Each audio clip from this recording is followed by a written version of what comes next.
people, welcome back to my channel. ডিমের মটর কারি বানাতে যাচ্ছি আজ।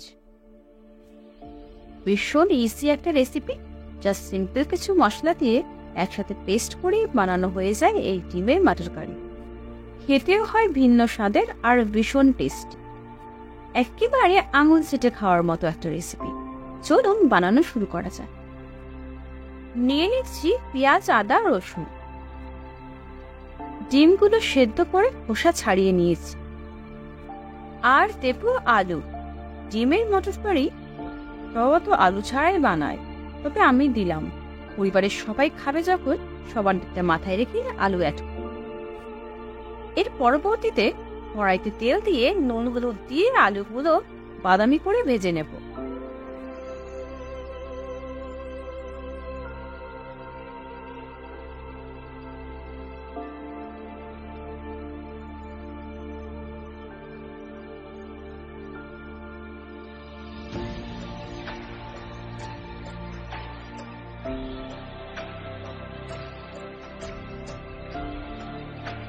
ডিমগুলো সেম প্রসেসে হালকা চিড়ে ভেজে নেব।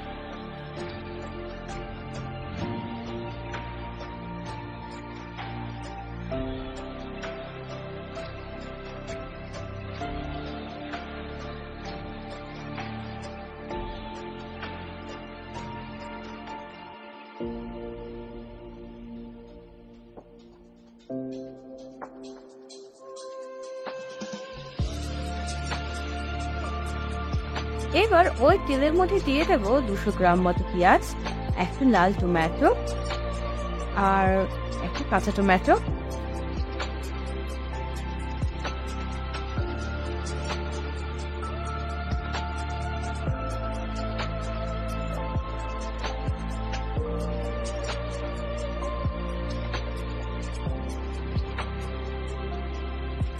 কয়েক কোয়া রসুন, 8টা মতো কাঁচা লঙ্কা আর কিছু শুকনো লঙ্কা আর অল্প নুন।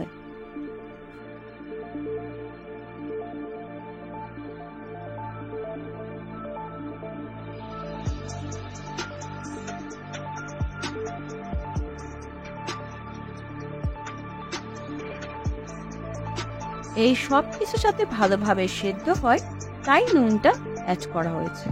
এবার অ্যাড করছি 8টা কাজু।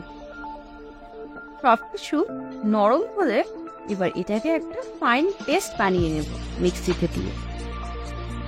পেস্ট বানানো হয়ে গেছে, এবার যাব নেক্সট প্রসেসে। কড়াইতে 1 চামচ মতো তেল দেব আর দেব একটা শুকনো লঙ্কা ফোড়নে।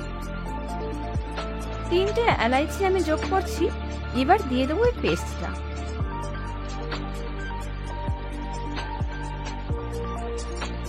বাটিতে যতটুকু লেগে আছে ওটাও ধুয়ে দিয়ে দেব। এবার পরবর্তীতে দেব নুন, হলুদ,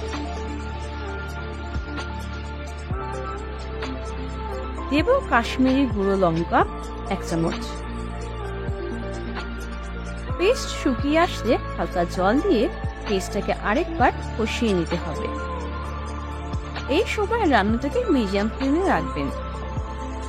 এরপর আমি যোগ করছি চিনি। এই সম্পূর্ণ প্রসেসটা হতে প্রায় 20 মিনিট মতো লাগবে। পরবর্তীতে আমি অ্যাড করছি মটরশুঁটি। কষতে কষতে একটা পর্যায়ে গিয়ে আপনি দেখবেন আপনার রান্না থেকে তেল ছাড়ছে। এবার আপনি রান্নাটাকে 5 মিনিট মতো ঢেকে দিন। ভাজা আলুগুলো এর মধ্যে দিয়ে দেব।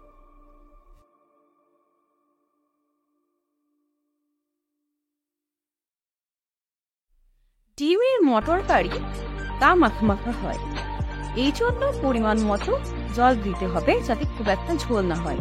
আমি এখানে 250 গ্রাম মতো জল দেব। জলটা শুকিয়ে আসলে এরপর দেবো ডিম। শেষে চাইলে একটু গরম মশলা নিতে পারেন। ব্যাস, আজকের মতো তৈরি আমাদের ডিমের কারি।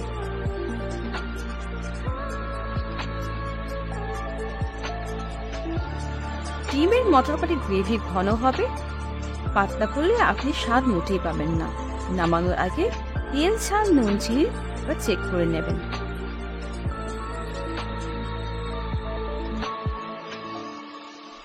এরপর দেখা হবে আরেকটি অন্যরকম রেসিপিতে। ততদিন বাই বাই, টেক কেয়ার।